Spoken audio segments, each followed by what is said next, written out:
नमस्कार, मैं हूं आलोक मेहता। एडिटर्स में आपका स्वागत है।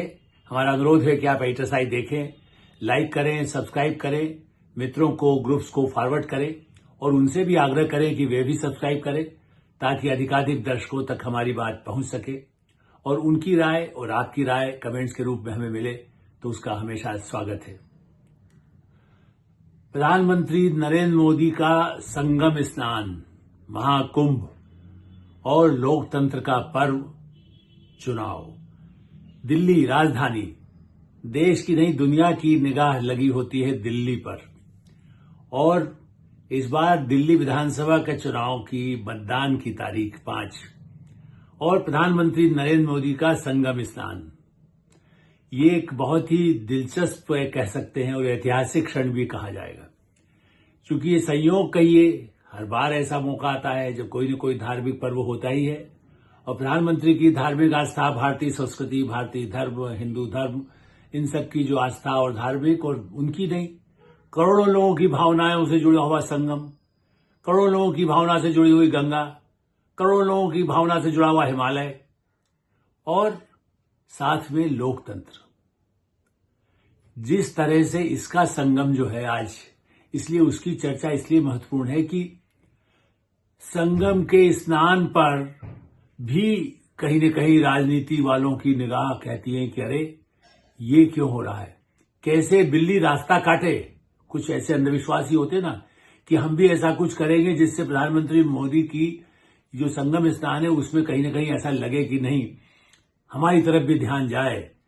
दिखाई दे ना कि सामने से कुछ निकल रहा है, कुछ जा रहा है, आ रहा है, जैसे कुछ होता है, उसी तरह के प्रयास भी हो, उसकी आलोचना भी हो। आज ही क्यों जा रहे हैं? वही संसद में पूरा अपना भाषण दिया, उस समय नहीं गए। जब पहले जाते तो कहते आप वीआईपी हैं, आपकी वजह से कुछ वो हो रहा था भगदड़, फिर भी आप चले गए। कई बार चाहे वो सांप्रदायिक तनाव हो, चाहे मणिपुर का तनाव, आवश्यक नहीं है कि प्रधानमंत्री खुद वहां जाएं, वरना तो उसकी व्यवस्था में और भी अव्यवस्था के खतरे होते हैं। इस दृष्टि से मौनी अमावस्या के समय नहीं गए, बसंत पंचमी पर नहीं गए। अब 5 फरवरी को चले जाएं तो कहें कि आज चुनाव है तो क्या करें। चुनाव तो भाई एक ही बार करवा लीजिए, सारी पार्टियां तय कर लीजिए, एक देश एक चुनाव, जो तो वो प्रस्ताव लाके रखा ही हुआ है उन्होंने, अब कल पास कर दीजिए तो हो जाए। अगली बार एक ही बार चुनाव होगा, वो तो तैयार रहते हैं, जब चाहे चुनाव करा लीजिए, यदि काम करेंगे तो जीतेंगे। इसलिए कांग्रेस सहित जो पार्टियों ने जो तीखी आलोचना की कि ऐसे समय में क्यों चुनाव के, बल्कि कुछ मीडिया के भी हमारे साथी हैं, मैं मानता हूं कि ठीक है, उसका क्या प्रभाव पड़ेगा, उसका लाभ मिलता है या मिल सकता है, नहीं भी मिल सकता है, चूंकि ऐसा तो नहीं कि खाली सभी लोग ऐसे ही धार्मिक धर्मप्राण हो। युवा लोग हैं, कई लोग आधा आस्था रखते हैं, लेकिन कहते हैं भाई इसका इससे क्या लेना, जन धर्म का हमें इससे कोई मतलब नहीं, चुनाव में हम काम देखते हैं। दिल्ली का चुनाव और अस्तित्व का चुनाव है। 25-27 वर्ष से जहां पर भारतीय जनता पार्टी सत्ता में नहीं, ऐसी स्थिति में भारतीय जनता पार्टी के अस्तित्व का सवाल दिल्ली के विधानसभा चुनाव में, कांग्रेस पार्टी का अस्तित्व का सवाल 10-12 वर्षों से बाहर हो गई और ऐसी स्थिति में उस पहले भी उसकी जो कमजोरियां लगातार हार रही है, उसके भविष्य का सवाल। और भारतीय जनता पार्टी में नया नेतृत्व उभरे और भारतीय जनता पार्टी फिर से सत्ता में आए और आम आदमी पार्टी, अरविंद केजरीवाल हो, मनीष सिसोदिया हो, आतिशी हो, जो संजय सिंह हो, इन सबका भविष्य भी आम आदमी पार्टी का जो तय होगा, जो राष्ट्रीय छवि बनाने में लगे रहे हैं, जो घोटालों के कारण भी राष्ट्रीय अंतर्राष्ट्रीय स्तर पर भी चर्चा में आ गए अरविंद केजरीवाल, वो खुद उनके बल पर अभी भी बार बार वो खुद और उनकी पार्टी यही कह रही कि वही मुख्यमंत्री होंगे। चाहे अदालत ने कहा दस्तखत नहीं कर सकते, लेकिन कहते मुख्यमंत्री यही होंगे। लालू यादव जेल गए तो उसके बाद राबड़ी देवी तो बना दिया था, यहां कम से कम वो अपनी पत्नी को भी बना देते तो लोग कहते कि ठीक है, आतिशी जी को जरूर बना दिया उन्होंने, लेकिन साथ में ये कह दिया कि ये तो चरण पादुका, उन्होंने कुर्सी उनकी अलग रखी है। आतिशी जी ने भी घोषित कर दिया और केजरीवाल जी भी घोषित कर दिया कि मैं ही चुनाव में जीत के आऊंगा और मैं ही मुख्यमंत्री बनूंगा। ऐसे प्रतिष्ठा महाकुंभ के समय संगम। अब चलिए पहले मैं उसकी बात करूं, चूंकि मैंने भूमिका इसलिए बताई कि इस विवाद को मैं बहुत ही घृणित और अपराधपूर्ण मानता हूं। भावनाओं को लेकर के यदि कुछ कहे या चुनाव में गड़बड़ी करे या गड़बड़ी की आशंका के नाम पर बवाल मचाए, गुंडागिर्दी कहने लगे, वो सब लोकतंत्र के लिए भी अशोभनीय है। भारत के लोकतंत्र की वो होना चाहिए, वोट डलवाना चाहिए। वोट क्यों नहीं डलवा रहे हैं पार्टियां जब इतनी ताकतवर है? इसके लिए मैं तीनों पार्टियों को कहूंगा, वोट का प्रतिशत यदि 50 से 60% तक आता है, जबकि प्रतिष्ठा दांव पर है, सो हमें उम्मीद ये रहती है कि 80%, 75% से अधिक मतदान हो। मतदान का प्रतिशत पूरा नहीं आया इसलिए मैं उस पर टिप्पणी नहीं कर रहा हूं, लेकिन जो ट्रेंड दिखाई दिया उससे लगता है कि जीतने वाला सोचता मैं जीत ही रहा हूं, हारने वाला सोचता मैं हार ही रहा हूं। जितना जरूरी हो जो डालेगा, जो मुझे चाहता है डालेगा, नहीं डालेगा। कोशिश किए, भारतीय जनता पार्टी ने ताकत लगाई, आम आदमी पार्टी ने ताकत लगाई, कांग्रेस के भी कुछ इलाकों में ताकत लगाई, वो अलग अपना मुद्दा है। लेकिन संगम स्नान, क्या उसका सिग्निफिकेंट केवल भारत की राजनीति और भारत के मतदाताओं को आकर्षित करना है? दिल्ली का चुनाव हो या मिल्कीपुर का चुनाव हो, उत्तर प्रदेश का एक उपचुनाव हो, या कभी पहले हरियाणा में चुनाव थे, या पहले लोकसभा के चुनाव थे, क्या धार्मिक स्थान पर ही जाने से वोट मिलता है? और इस बार गए तो उसमें क्या है? संगम में जिस तरह से व्यवस्था कैसी रही, एक तो उसका पूरी जायजा लेने में सामने बैठ करके मुख्यमंत्री योगी आदित्यनाथ बताएं, अधिकारी बताएं, संत महात्मा बताएं, उनसे भेंट करने से 2-3 घंटे लगाने के बाद खुद अपनी जो आस्था में 3 डुबकी लगाना, बाकायदा जिस तरह से उनका एक अपना रहता है। अब यहां मैं ध्यान दिलाना चाहता हूं कि वो उन्होंने वेशभूषा इस बार थोड़ा पहले से डिफरेंट, चूंकि हर बार वो जाते रहे, मैं उसको गिनाने की जरूरत नहीं है। 2014 में कहां गए, 19 में कहां गए, विधानसभा चुनाव के समय कहां गए, केरल को ध्यान में रखकर कहां गए। वो तो देश भर के धार्मिक स्थानों में जहां जाते हैं, और जब चुनाव नहीं होता है तब भी यदि उस क्षेत्र में जाते हैं। काशी वो क्या संघ के प्रचारक थे, संघ के स्वयंसेवक थे, तब भी जाते थे, भारतीय जनता पार्टी में थे तब भी जाते थे। तो मैं तो इसको कोई अनूठा ये नहीं मानता कि उन्होंने बहुत गलत या अलग काम किया है। वो उनकी जो अपना एक संस्कृति रही है, उनका जो संस्कार रहा है, उनका जो स्वभाव रहा है, और उनकी इच्छा रही है। और ऐसे मौके पर जब ठीक है चुनाव की व्यवस्था, उसमें कहां विवादों में करना है, जाके थोड़ा हमारे मन में जो आत्मिक शुद्धि है, और उस गंगा स्नान का महत्व यदि अमेरिका देख रहा है, यूरोप देख रहा है, कहते हैं मॉडर्न। मैंने देखा कि जिस गंगा स्नान के आप उनके जो दृश्य देखेंगे, पहली बार track suit, blue track suit, और जो हमेशा जिस तरह का उनका रहता है जैकेट, उसका कलर जरूर, आप उसको भगवा कह लीजिए, उसको पीला कह लीजिए, उसको धार्मिक आस्था हनुमान जी के कलर में कह लें, या धार्मिक आस्था का केंद्र कह लें, लेकिन जिस तरह से उन्होंने पहना, ये 2 चीजों का प्रतीक है। भारतीय संस्कृति और आधुनिक बढ़ता हुआ भारत, जिसकी वो बात करते हैं, विकसित भारत 2047 में विकसित भारत हो, तो जो नई पीढ़ी आई है वो ट्रैक सूट में जाए, वो कुछ और ड्रेस भी पहन के जाए, कोई बात नहीं, गंगा स्नान करेगा, संगम स्नान करेगा। लाखों करोड़ों लोग आज भी वहां पहुंचे हैं, लाखों लोग, चाहे मकर संक्रांति, मैंने आप ये नहीं, इस समय जो जिस तरह से रंग पंचमी थी, मकर संक्रांति तो पहले निकल गई, लेकिन वैसे तो तब से साधु महात्मा तो जाते ही रहते हैं।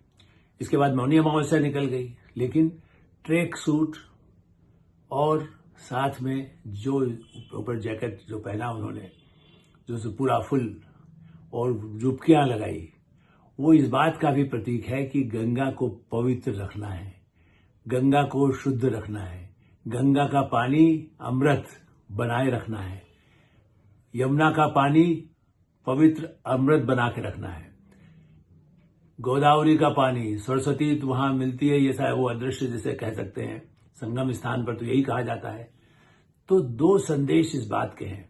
भारत पूरे विश्व में विश्व गुरु की तरह से जो भारत की मान्यता है, और प्रधानमंत्री जब भारत की बात करते हैं तो केवल योग की बात नहीं करते, वो अंतरिक्ष में भारत की खोज, चंद्रमा पर जाने की हमारी इच्छा, साइंस टेक्नोलॉजी की प्रगति, डिजिटल की जो क्रांति, उसकी बात जब करते हैं, तो ट्रैक सूट से पुतिन, ट्रैक सूट से ट्रंप, ट्रैक सूट से फ्रांस, जर्मनी, जापान, एशिया के कंट्री, कोई ऐसा नहीं कह सकता कि आप ये ड्रेस क्या पहने थे। उनको कि भारत आधुनिक भी हो रहा है, नई पीढ़ी का मतदाता, उसको वो भी ये महसूस करे कि मुझे ये शपथ लेना है आज के समय में, जब भी मैं गंगा में नहाऊं, मैं क्षिप्रा में नहाऊं। क्षिप्रा का भी बड़ा महत्व, वहां भी महाकुंभ, अभी कुंभ होगा, वहां पर सिंहस्थ इसको कहते हैं, 2 साल बाद वहां भी होने वाला है। उसके नासिक में होता है, हरिद्वार में होता है, सब जानते हैं। लेकिन हमारे इस पवित्रता के पीछे पहले भी संदेश रहा है। गंगा को मैया क्यों कहा गया? इसलिए कि वो पानी अमृत है, और विश्व में, हम नहीं कह रहे हैं, भारत नहीं डरा रहा है, विश्व के बड़े बड़े अमेरिकन, रशियन, चाइनीज सब ये कहते हैं कि अगला विश्व युद्ध की नौबत यदि आई तो पानी पर होगी। उस जल की रक्षा, उस जल को अमृत जीवन की रक्षा हमारे यहां सैकड़ों लाखों वर्षों से जिसे माना गया, हिमालय की रक्षा, पर्वतों की रक्षा, पेड़ों की रक्षा, पेड़ों की पूजा, पर्वतों की पूजा, पशुओं पक्षियों की पूजा, साइबेरियन जो पक्षी हैं वो गंगा में आज दिखाई दिए। जिस समय प्रधानमंत्री नरेंद्र मोदी नौका विहार करते हुए संगम स्थल पर स्नान कर रहे थे, तो ये एक अंतर्राष्ट्रीय मैसेज भी साथ साथ है कि आपको गंगा को भी पवित्र रखना है, हिमालय को मतलब अपने पर्वत को, अपने पर्यावरण को सुरक्षित रखना है। प्रदूषण के लिए हमसे अधिक दोषी अमेरिका और चीन है, बड़े महान देश है, यूरोप के देश भी हैं। वहां समझ आ रही है, आवाज उठाते हैं, लेकिन ट्रंप साहब ने तो बनते ही पहले तो जो समझौता पैरिस समझौता से अपने को अलग कर लिया है, वो एक अलग विवाद है, मैं उस पर अभी नहीं जाऊंगा। लेकिन ये सही है कि पानी को अमृत माने। फिर उन्होंने सूर्य को अर्घ्य दिया। सूर्य नमस्कार भी हमारे यहाँ है और सूर्य को पूजा जाने की बात कही जाती है। चंद्रमा को पूजा जाने की बात कही जाती है कि आप हम कहते हैं चंद्रमा पर बच सकते हैं क्या, वहां कॉलोनी बन सकती है। तो पूजा इसलिए नहीं होती कि हाँ भाई क्या वहां भी कोई अच्छी जगह है, उसको साफ रखा जाए। सूर्य की पूजा क्यों की जाती है? सौर ऊर्जा। इस समय सारे विश्व में भारत सोलर एनर्जी का जितने बड़े पैमाने पर लोगों को कह रहा है, भारत में जितनी क्षमताएं हैं, ये दुर्भाग्य है कि हमारे यहाँ पहले पिछले 10 वर्षों से तो एकदम ध्यान दिया गया है प्रधानमंत्री नरेंद्र मोदी आने के बाद। या अटल बिहारी वाजपेयी के समय थोड़ी पहल हुई थी, सुरेश प्रभु उस मंत्रालय में आए थे, लेकिन वैसे देखा जाए तो उस पर बजट होता था 100 करोड़ 500 करोड़, इससे अधिक बजट ही नहीं होता था। मनमोहन सिंह सरकार में थोड़ा बहुत बढ़ा तो खाना पूर्ति जैसा हुआ, कोई उस पर उनको एनर्जी में इंटरेस्ट। वहां पर यह था कि विदेशों से कौन सा संयंत्र खरीदेंगे तो क्या फायदा होगा, मुनाफा क्या होगा, कमीशन क्या होगा, ऐसे मंत्री थे। आप जानते हैं हर चीज के लिए कितने घोटाले, कोयले से भी पैसा मिल जाए और न्यूक्लियर से भी मिल जाए, उस तरह के थे। ऐसी स्थिति में सौर ऊर्जा, हमारे यहाँ चीन से बने हुए जो सौर ऊर्जा के लिए आवश्यक होता है, जिस तरह से उन संसाधनों को, उपकरणों को उनको लाने के लिए चीन से बहुत इंपोर्ट किया जाए। Heavy electricals, OP Rawat ji जो बाद में चीफ इलेक्शन कमिश्नर भी हुए, उन्होंने तक ये माना था कि BHEL के हम वहां के इस्तेमाल नहीं होता है, चाइना से आयात करते हैं, रीट कम दिखा देता है, भारत सरकार की नीति है रीट जिसका कम हुआ मिलेगा, उस बहाने से चीन से आयात होता था। लेकिन अब भारत में बनने लगा, जिससे कि आप सौर ऊर्जा के लिए जो ऊपर लगाए जाते हैं और उस उपकरणों के लिए उसके साथ और भी साधन लगाने होते हैं, चूंकि आपको इलेक्ट्रिफिकेशन पूरा करना है, तो उसमें विदेशों से न होकर के भारत का अधिकाधिक बजट, लोगों को घरों में आप सौर ऊर्जा करिए और उसके बाद सरकार आपको पैसा भी देगी। और जब सौर ऊर्जा बनेगी तो प्रधानमंत्री मोदी कहते हैं कि उसके बाद आप बिजली उससे बनाइए और उससे ज्यादा बिजली पैदा होगी तो आपको घर पे पैसा भी आएगा। ये जो योजना है गांधीयन स्टाइल, सूर्य की पूजा केवल अंधविश्वास के लिए नहीं है। सूर्य की पूजा सौर ऊर्जा के लिए है, शक्ति के लिए है। साधना उसको इसलिए देवता बना लीजिए, न बनाइए। देवता तो वही है ना जो आपको रोशनी दे दे। कोई भी रोशनी देने वाला देवता ही माना जाएगा, हमें अंतर्दृष्टि दे दे।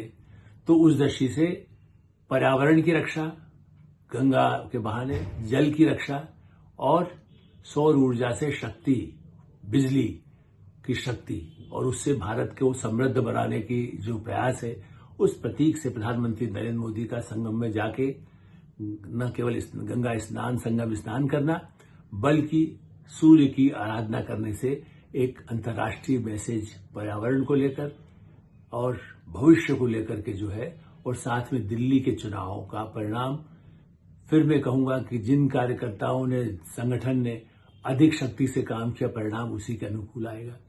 मेरा अभी भी मानना है कि मोदी के भरोसे ही सब कुछ कह करके, मोदी खुद भी कहते हैं आप घर घर जाइए। मेरे हिसाब से उतना काम भारतीय जनता पार्टी के कार्यकर्ताओं ने नहीं किया है। जीतेंगे तो नरेंद्र मोदी के नाम पर, उनके काम पर, नाम नहीं काम पर, चूंकि उन्होंने जो वायदे किए वो पूरा किया। कांग्रेस में राहुल गांधी के नाम पर नहीं, जो नीचे के स्तर पर जो कार्यकर्ता, कुछ ऐसे उम्मीदवार हो, उनके बल पर यदि थोड़ा वोट परसेंटेज बढ़ सके।